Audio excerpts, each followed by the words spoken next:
Thank you.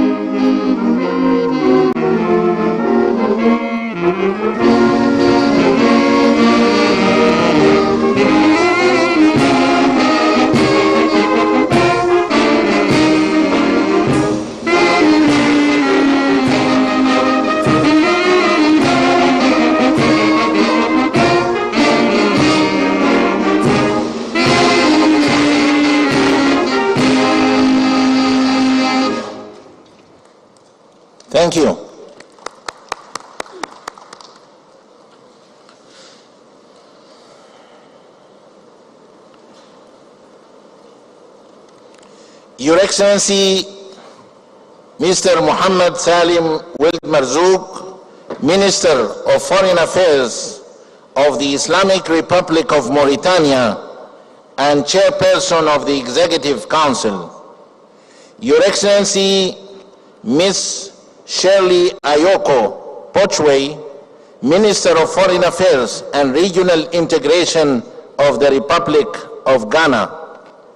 Your Excellency, Mr. Musa Faki Mohammed, Chairperson of the African Union Commission. Excellencies, Honorable Ministers here present, Your Excellency, Dr. Monique Nsanza Baganwa, the Deputy Chairperson of the African Union Commission, Excellencies, Commissioners, and all leadership of the Commission here present, Your Excellency, Mr. Claver Gattet, Executive Secretary of United Nations Economic Commission for Africa, Excellencies, Ambassadors, members of the Permanent Representatives Committee, Honorable Heads of the African Union organs, Excellencies, Heads of the Regional Economic Communities and Regional Mechanisms, distinguished members of the Diplomatic Corps, distinguished members of the press here present, Excellencies, distinguished delegates, ladies and gentlemen, all protocol observed. A very good morning to you all. It is of my distinct honor and pleasure to welcome you to the opening ceremony of the 45th Ordinary Session of the Executive Council, being held today, the 18th of July 2024, here at the Grand Arena, Accra International Conference Center, in the lively, charming capital city of Accra, in Ghana.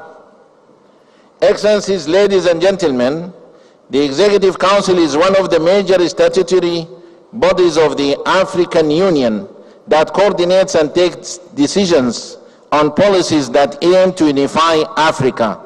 This is done through their great cooperation and coordination with the regional economic communities and the organs of the African Union, as well as the United Nations Economic Commission for Africa, UNICA, together with our distinguished partners like African Development Bank and Afri-Exim Bank.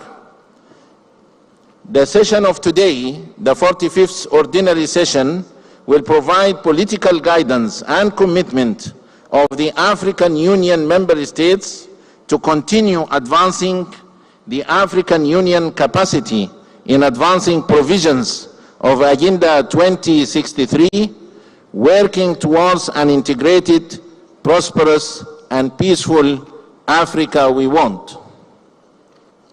Excellencies, ladies and gentlemen, distinguished delegates, without further ado, allow me to detail the program for today's opening ceremony, which stands as follows. We will have a statement by Her Excellency Shirley Ayoko Pochwe, Minister of Foreign Affairs and Regional Integration of the Republic of Ghana. We shall then have a statement by His Excellency Musa Faki Mohammed, Chairperson of the African Union Commission, followed by a statement by His Excellency Mr. Claver Gattet, Executive Secretary of the United Nations Economic Commission for Africa. And then we shall have the opening remarks of His Excellency Muhammad Salim Ould Marzouk, Minister of Foreign Affairs of the Islamic Republic of Mauritania and the Chairperson of the Executive Council. And finally, as per usual practice, we will have the official group photo of the session at the designated area.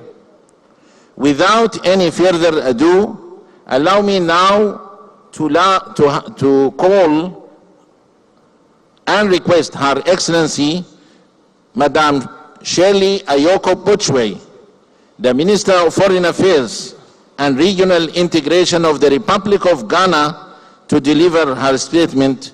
Your Excellency.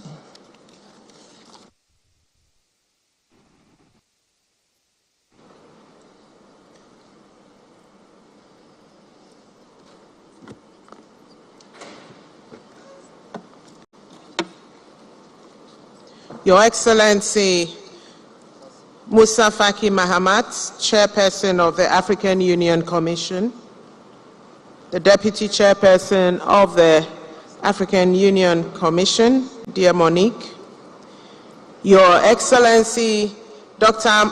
Mohamed Salem Ould Marzouk, Minister for Foreign Affairs and Regional and Cooperation of the Islamic Republic of Mauritania and Chairperson of the Executive Council, distinguished colleague ministers of Foreign Affairs, Your Excellency Mr. Claver Gatete, Executive Secretary of the United Nations Economic Commission for Africa, Excellencies, Permanent Representatives to the African Union, Commissioners of the African Union, distinguished guests, ladies and gentlemen. It is a privilege to stand before you today at the 45th Ordinary Session of the Executive Council being hosted here in Accra, and to accordingly extend a warm Ghanaian welcome to you, as we say here in Ghana, Akwaba. Your Excellencies, we have some significant matters regarding our union and issues confronting our continent to consider during our meeting over these couple of days. I trust that we will all constructively bring to bear our inputs to achieve the requisite synergies in our fraternal Pan-African quest. I believe that this year's theme of our union, Educate an African Fit for the 21st Century, building resilient education systems for increased access to inclusive, lifelong, quality and relevant learning in Africa, is both timely and appropriate. The theme not only captures the essence of the challenges and opportunities we face in the education sector, but also highlights the importance of resilient educational systems in addressing the challenges of the 21st century. It establishes the need for a renewed commitment to building a future where every African has access to an education that prepares them to meet the demands of their time. Therefore, our gathering here as ministers for foreign affairs, leaders and delegates of our respective countries reaffirms our commitment to prioritizing educational goals, which are central to the development and prosperity we seek for our people. I am glad to note that under the transformative leadership of His Excellency Nana Addo Dankwa Akufo-Addo, President of Ghana, the introduction of the free senior high school policy has significantly improved education in Ghana and has enhanced the prospects of our youth to take on the exigencies of the 21st century. The introduction of the free senior high school policy in 2017 has significantly increased access to quality education. Since its inception, senior high school enrollment has risen from 308,799 in 2016 to 507,519 in 2024, which has positively impacted gender parity at the high school level. our government recently launched the Ghana Smart Schools project, which focuses on providing tablets to learners in senior high schools and technical and vocational education and training TVET institutions across our country. In our efforts, we have not overlooked the importance of the creative arts. Developing a strong creative arts sector fosters well-rounded citizens who are adept in creativity, communication, collaboration, and critical thinking. We are working towards the construction of a creative arts high school to advance creative arts education. Your Excellencies, several enduring lessons have emerged from our experiences with STEM education, which we hope to share for your kind consideration, given our commitment to education as the theme of the year. Firstly, in today's digital age, access to quality education should not be constrained by geographical boundaries. We must invest in developing inclusive and accessible digital learning platforms that provide access to a wide range of educational resources. Secondly, the quality of education is heavily dependent on the quality of teaching. We launched a comprehensive teacher training program and reforms targeting both in-service teachers and those preparing to enter the profession. By investing in our educators, we have been able to improve their skills and knowledge, thereby enhancing their ability to build the capacity of the next generation of citizens. Thirdly, the nature of educational curriculum must be reviewed. An outdated curriculum cannot meet the needs of today's generation. It is essential to undertake thorough reviews and, where necessary, redesign educational curricula across all levels. Our goal should be to foster critical thinking, problem solving, collaboration, and creativity, as these are skills essential for thriving in the 21st century. Inclusivity must be at the heart of our educational policies. Promoting STEM education among girls is crucial for achieving gender parity in our society. In Ghana, we have launched targeted programs aimed at encouraging young girls to pursue studies and careers in STEM fields through scholarships, mentorship programs, affiliation programs, and awareness campaigns to ensure that girls excel in STEM. By building such dynamic educational systems, we are laying a firm and solid foundation for the achievement of the UN Sustainable Development Goal number 4, which calls for inclusive and equitable education and the promotion of lifelong opportunities for all. I wish to urge dear member states to continue to provide access to quality education, which is relevant to the needs of our teeming youth. Your Excellencies, distinguished colleagues, ladies and gentlemen, we in Ghana pride ourselves in being part of the vanguard of the continent's progress.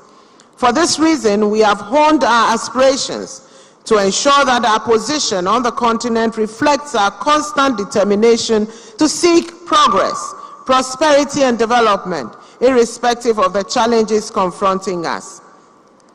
In that vein, Ghana is delighted to host the African Continental Free Trade Area, the AfTA Secretariat, a flagship project of the AU and a key milestone in the attainment of Africa's transformational agenda. I wish to use this opportunity to urge member states to strengthen their commitment to the Secretariat, as it has the potential to strongly shape the future of the continent, strengthen its position in the global market, uplift the lives of its people, and accelerate the sustainable growth and development of the continent. Additionally, Ghana remains at the forefront of consolidating democracy and good governance within the sub-region. This year, we successfully hosted the second edition of the Accra Reflection Forum from 18th to 19th March 2024 under the theme Unconstitutional Changes of Government in Africa. The forum has led to the adoption of a landmark declaration outlining Africa's collective vision and plans for addressing the scourge of unconstitutional changes of governments. The diversity and rich inputs generated by us, the member states, on the subject ultimately culminated in the Accra Declaration on Unconstitutional Changes of Governments, which crystallized our joint position and orientation in the management of the challenge.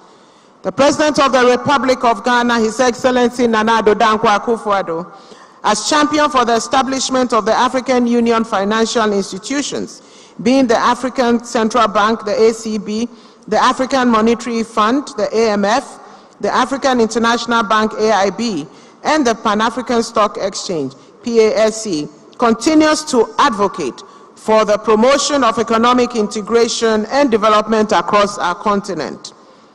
The strengthening of these institutions will collectively enhance economic stability, promote sustainable development, and facilitate greater economic integration among AU member states. Ghana will continue to assiduously work on all fronts towards advancing the implementation of the shared vision of the Agenda 2063 of the African Union and the 2030 Agenda for Sustainable Development of the United Nations. Excellencies, as I conclude, I'd like to emphasize the need to harness our collective strengths in utilizing opportunities and finding solutions to the challenges presented to our continent, including in the education sector, as per our commitment to this year's theme. We owe a duty to ourselves in this present age and as an obligation to future generations to achieve this. In the words of the indefatigable Pan-African icon, Ghana's first president, Dr. Kwame Nkrumah, I quote, "We all want a united Africa, united not in our concept of what unity connotes, but united in our common desire to move forward together in dealing with all the problems that can be best solved only on a continental basis," close quote.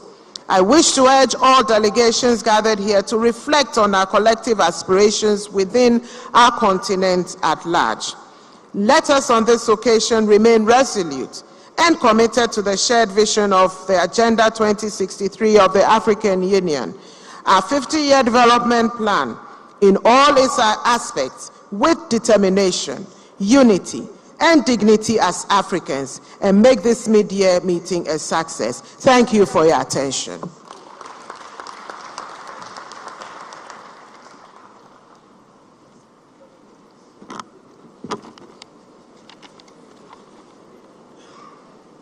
Thank you, Your Excellency, for your statement, and thank you for the warm hospitality extended to the African Union and all distinguished delegates here present. And now allow me to invite His Excellency Musa Faki Mohammed, the chairperson of the African Union Commission, to deliver his statement. Your Excellency.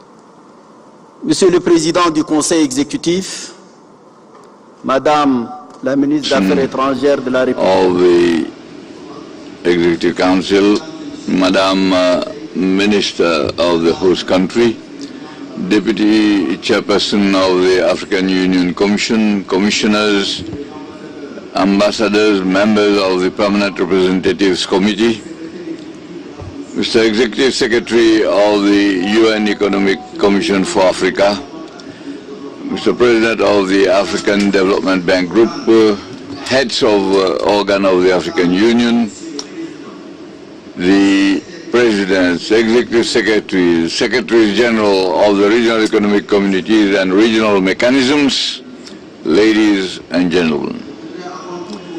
First of all, I would like to express on behalf of the African Union Commission and on my own behalf our sincere thanks to the highest Ghanaian authorities, and first and foremost the President of the Republic, His Excellency Nana Akufo-Addo, as well as to the government and the brotherly people of Ghana for having accepted to host this 45th ordinary session of the Executive Council and all the facilities that have been placed at our disposal in order to ensure its success.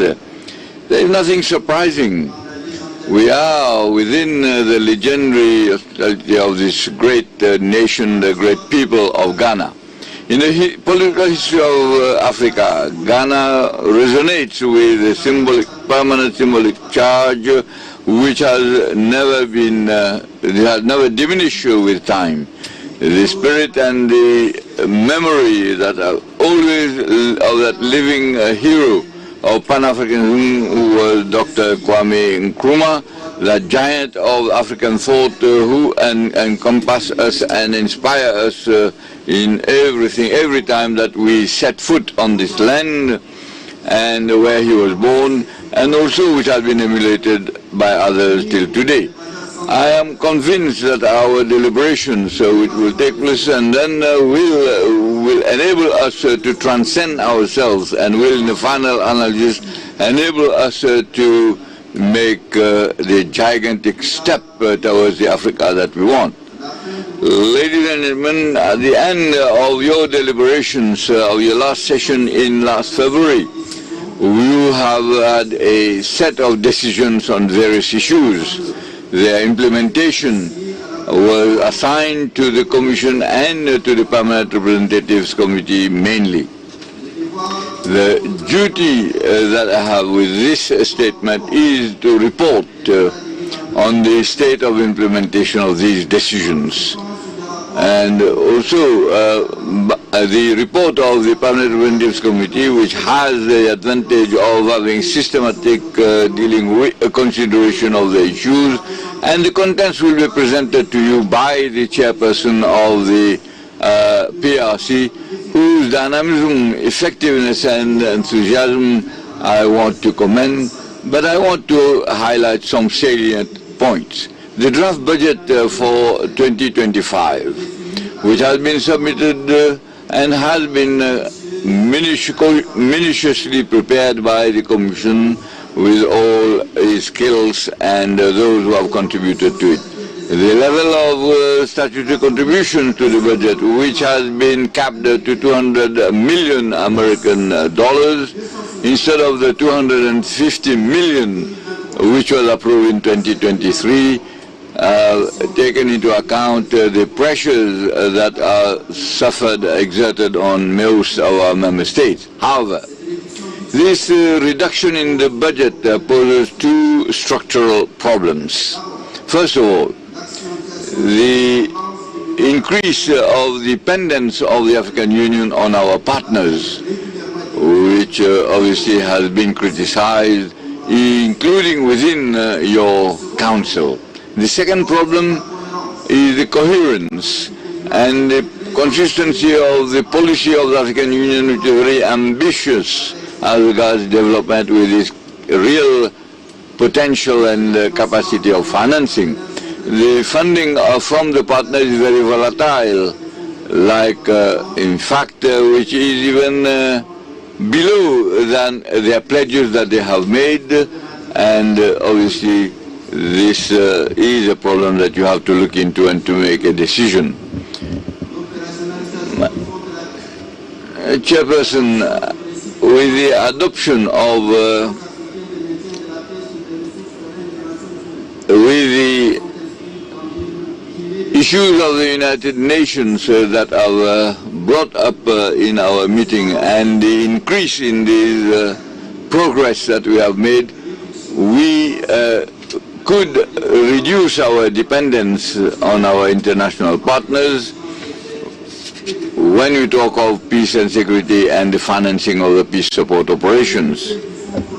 The Peace Fund will depend on the quality of its governance, its policy of investments which is effective and efficient, and more for a policy of transparency that will encourage positive responses to the appeals made to the various contributors.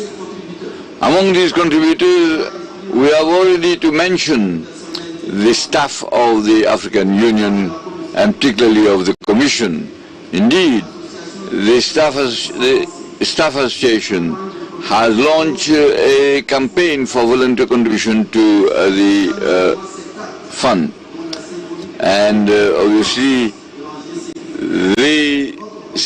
demonstrates our concern about peace and security, and it eloquently indicates that peace is a concern of each and everyone. I would like to recall that during the launching of the second decade of Agenda 2063, your council had decided to establish a fund in order to support the implementation of the decade, of the said decade. This decision calls for particular attention and the need in order to break from this paradox of the establishment of various entities and without the consistent and the consequent funding and resources. The management of all these efforts, in fact, calls for consideration of the audit exercise, a more rigorous consideration of the audit, and these have been highlighted in the audit reports, and therefore we need to find the appropriate responses. Ladies and gentlemen, with regard to the participation of the African Union in the deliberations in the meetings of the G20, the draft guiding document highlights the priorities of the Union, and its huge potential of contribution is available. In consultation with the current office of the current chairman and the Commission, the Sherpas and the Deputy Sherpas have been appointed. The African Development Bank and the Afrexim Bank have expressed their readiness to support the financing of the representation of the African Union to the G20 meetings. This obviously should not, in any case, spare us of our responsibility, so that avoid our responsibility in the exercise of mobilizing human and financial resources, because the credibility and the efficiency of organization are at stake. The theme of the African Union for 2025, which is entitled Justice for Africans and the Persons of African Descent through Reparations. The problem of reparations to Africans of the continent and in the diaspora is not new. In fact, it is consubstantial to the African Union, which has always raised it, and this has been there on the table for a long time. In fact, a political program that has to be prepared and evaluated for in order to repair the prejudices caused to Africa, the slave trade, slavery, colonialism, neo-colonialism, and some are still current and above, and there is no doubt that it is a continuation of the international conference held here in Accra last year in 2023 on the theme Build United Front for Justice and also the payment of reparations to Africans. The theme proposed for 2025 has given greater visibility to this united front in order to have greater efficiency in the quest which is considered as an inalienable right. You will appreciate in this regard the draft strategy that has been submitted for your consideration in order to take care of our concerns and our legitimate aspirations. Mr. Chairman, ladies and gentlemen, in conformity with the decision that you adopted last February, the situation obtaining in the Pan-African Parliament, elections have been organized in order to fill the vacant posts within the Bureau of PAP. Furthermore, the work on the institutional framework, that is, of the Bureau and the Secretariat has indeed begun, and a progress report is available on that matter. Unfortunately, the audit exercise of the Board of External Auditors has been impeded by technical issues, and we don't have a budget line in the present budget. Despite that, we express our with the achievements that have been made. To conclude on this point, I want to urge your Council, and also with this normalization of PAP, I urge the Member States, which have not yet done so, to sign and ratify the Maputo Protocol, which obviously is a characteristic of all parliaments, for the PAP to become more functional and operational. If you want to, if the operationalization or functionality of PAP is not there, we still have another issue, which is the African Commission on Nuclear Energy, AFCON.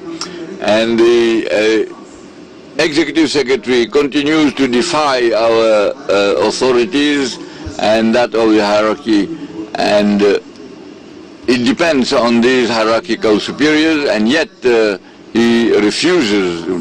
The disciplinary action has been taken, and the separation will be implemented, because we cannot tolerate any violation of violation of our rules and procedural rules. The action of the organization for the African Humanitarian Agency, which focuses on the adoption of its structure, submitted for your consideration and approval. The initial staff has already been determined, with an estimate of the global cost for the initial launch of the activities of this agency, and this is spread over 5 years. I would like to appeal to the member states and also to the partners to give favorable consideration to the contribution that they have pledged. The establishment of this agency will increase the efficiency of our humanitarian aid mechanism. It is a moment for me to thank the Republic of South Africa for its voluntary contribution in order to help the humanitarian agencies that we have faced. As regards the Center of Excellence for the exclusive markets in Africa, with the host country, that is Tunisia, the Republic of Tunisia, it has the host headquarters agreement has been signed, and this document is submitted for your consideration and approval. This center will play an important role in the economic initiatives for the enterprises and partnerships that will be in line with an optimum working relations with AFCFTA. The operationalization of the center initially and the initial cost has already been determined, and it will be on time and in 2 phases. That is, Tunisia has committed itself to support the operationalization of the center, and we would like to express the gratitude of the African Union to Tunisia. How can we not mention the preparations of our participation in the major events in the United Nations Summit for the Future, which is scheduled in September in New York? As you know, the major theme that is governed African artificial intelligence in the service of humanity underscores the ambivalence and of artificial intelligence, which already is contrary to the ethics that are commonly accepted. You know as much as I do, if not better, that is, how can we not be sensitive to our cultures, our beliefs, and our own values? In a spirit of critical vigilance, the African Union has already worked out 2 important documents, that is the African Digital Compact and also the strategy on artificial intelligence. After adoption by your Council, these texts will serve as instruments and as advocacy for the African common position in the negotiations leading to the preparation of fulfilling the dreams of our youth. Our vast mobilization of support for the success of the event Youth Connect will be organized in Rwanda in October. Will be a gift to the African youth. May the youth and the innovative and entrepreneurial initiatives be successful. I want to see this opportunity to also wish good luck to all the African sportsmen and women who will soon be participating in the Olympic Games in Paris soon. I thank you for your kind attention.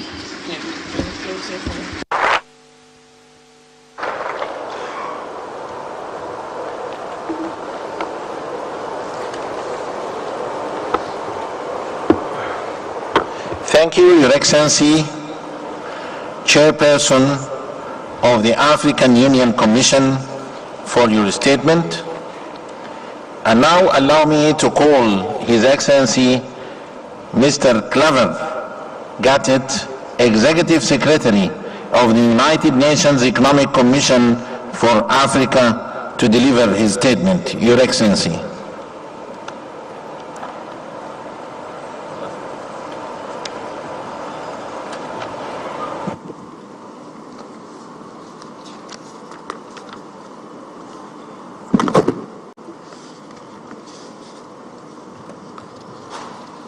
Thank you very much. Your Excellency Muhammad Salim Mezzoug, Chair of the Executive Council and Minister of Foreign Affairs of the Islamic Republic of Mauritania, Your Excellency Moussa Faki Mohamed, Chairperson of the African Union Commission, Your Excellency Shali Bochwe, Minister of Foreign Affairs of the Republic of Ghana, Your Excellency Dr. Monique Nsanzabaganwa, Deputy Chairperson of the African Union Commission, Honorable Ministers and Heads of Delegations, African Union Commissioners and Heads of Organs, distinguished guests, ladies and gentlemen. It gives me great pleasure to address the 45th ordinary session of the Executive Council on the important theme of education. I'd like first of all to start by thanking the government of the Republic of Ghana for the warm welcome and hospitality. Excellencies, distinguished delegates, to reach sustainable development goals and achieve Agenda 2063, we must put education, science, technology, and innovation at the forefront of our efforts. Unfortunately, Africa faces significant challenges, primarily due to the inadequate financing and high indebtedness of most of our countries. Governments struggle to access long-term concessional financing. Official development assistance and foreign direct investment are also dwindling, and our limited tax to GDP ratios further constrains domestic resource mobilization. These financial challenges are exacerbated by rising food and energy costs, fueled by increasing and unpredictable extreme weather events, which reduce the fiscal space for our countries to operate. Your Excellencies, climate about 5% of GDP, and it is also increasing.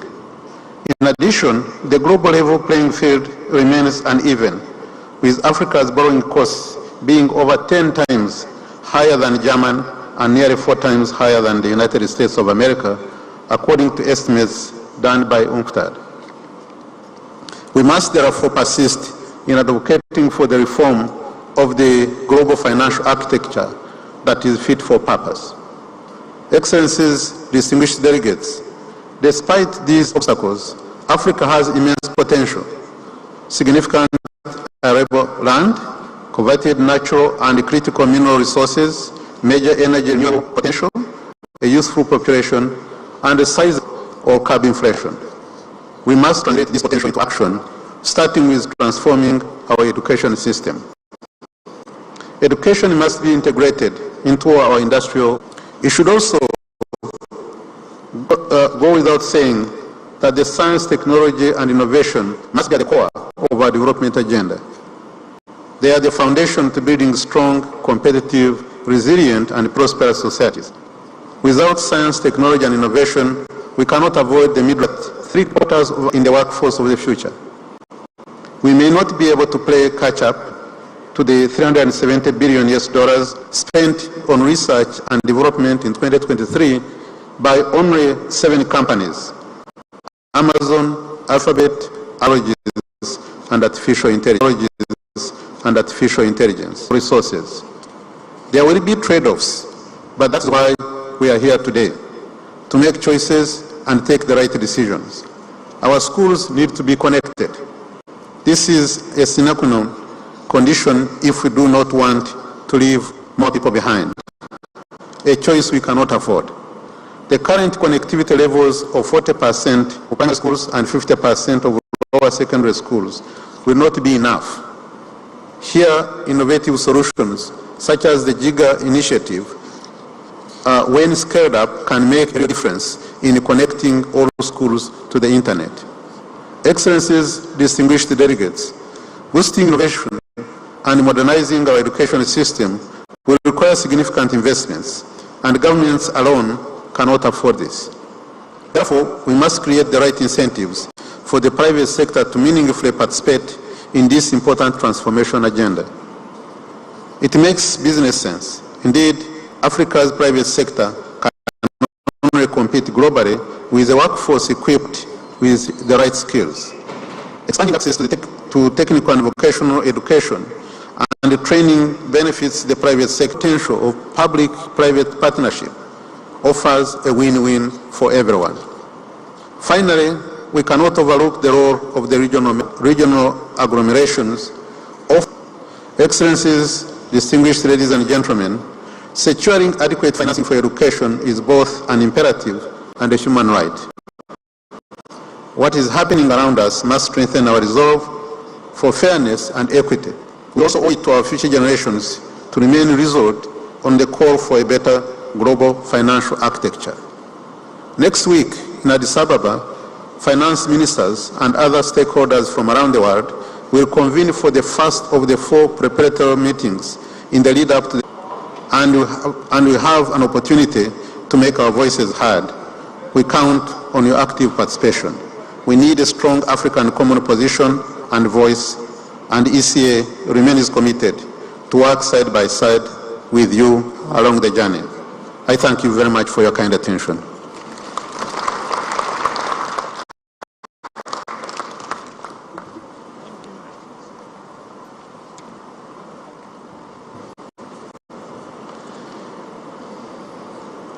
Thank you, Your Excellency, Executive Secretary of the United Nations Economic Commission for Africa, for your statement.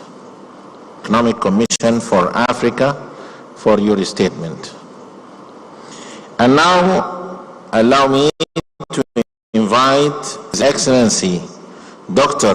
Mohammed Salim Merzouk, Minister of Foreign Affairs of the Islamic Republic of Mauritania, Chairperson of the Executive Council, to deliver his opening remarks.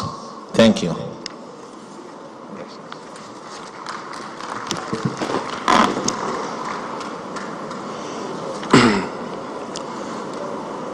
بسم الله الرحمن الرحيم والصلاة والسلام على أشرف المرسلين. إقليم جمهورية غانا الشقيقة أصحاب المعالي الوزراء أعضاء Excellencies, Ministers, and Excellencies, Commissioners of the African Union, Excellency, Chairperson of the African Union Commission, Mr. Moussa Faki Mahamat, Excellency, the Deputy Chairperson of the African Union Commission,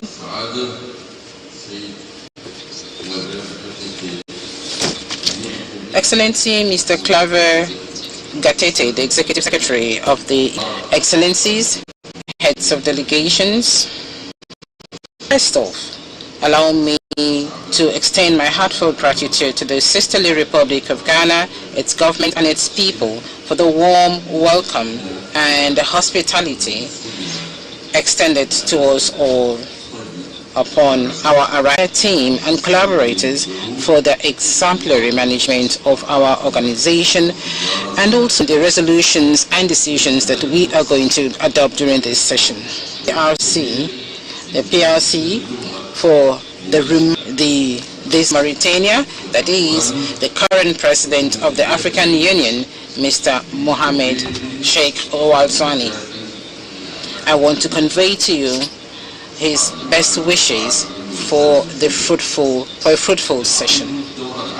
Excellencies, ladies and gentlemen, the convening of the 45th Ordinary Session of the Executive Council is happening after the adoption of the first unique opportunity for us to express our pride of the successes that we have made. we're making this success in a very complex period of marked by COVID-19 pandemic, the COVID-19 pandemic, the Russia-Ukraine conflict, the climate-related disasters, each with serious economic, social, and security implications. As we embark on the second decade, we must step up our efforts to regain lost ground and meet our ambitious goals of the Agenda 2063 thanks to the effort of the sons and daughters of Africa in collaboration with our partners like international institutions. To this effect, I would like to talk about in events like the G7, the Africa-Korea Summit, and our forthcoming membership in the G20 Summit.